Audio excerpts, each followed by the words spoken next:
33 წლის დავით კვესელევას მხედველობის პრობლემა დაბადებიდან აქვს. იგი ქალაქში გადაადგილებას მხოლოდ მეუღლის დახმარებით ახერხებს.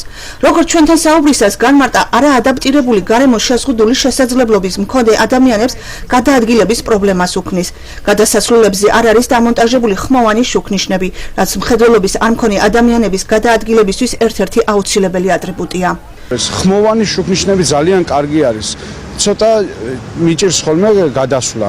თუ გაკეთდება, უნდა გაკეთდეს წესიერად, ან საერთოდ არ გაკეთდეს მაშინ.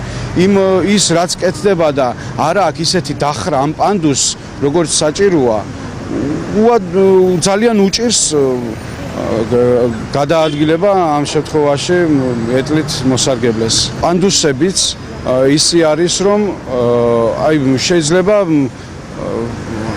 ჩოლებრივ მოსიარული ადამიანსაც გაუჭირდეს იქ ასვლა და ეტლიანს ბოდიში და უნდა მიაწვე ძალიან სასწაულად რომ ავიდეს ან ჩამოდის. ან კიდე არის ვიწრო პანდუსებიც არის. თუ კი არის, რა თქმა უნდა უმეტესად არ არის. შეზღუდული შესაძლებლობის მქონე ადამიანების გადაადგილებისთვის პრობლემას წარმოადგენს პანდუსების არარსებობა. მოუწესრიგებელია ავტოსადგომები. ქალაქში არ არსებობს ადაპტირებული საზოგადოებრივი ტრანსპორტი, რაც მათი საზოგადოებასთან ინტეგრაციას ხელს უშლის. შეზღუდული შესაძლებლობის მქონე პირებმა თავიანთი უფლებების დაცვა მშვიდობიანი აქციით ხელისუფლებას არაერთხელ მოსთხოვეს. ევროკავშირთან გაფორმებული ასოცირების ხელშეკრულებით აღებულ ვალდებულებას ადგილობრივ თვითმმართველობას ინვალიდთა ფედერაცია 2002-ის თავმჯდომარედ ახსენებს.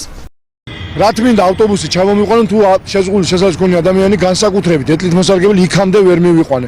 ანუ არ ვითხოვთ რაღაცას, ევროკავშირის მოთხოვნა არის, საქართველოს ხელი აქვს მოწერილი პეტიციაზე და უკვე ითხოვენ შესრულებას.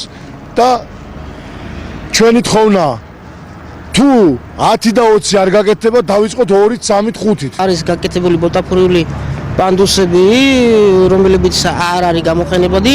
მე ვარ ბევრ ქვეყანაში ნამყოფი, სადაც არის ესეთი რაღაცები და ევროკავშირის რამდენად არის ეს პრობლემა მოხსნილი და ევროკავშირებში, ანუ მე ვარ ნამყოფი მაგალითად საკში.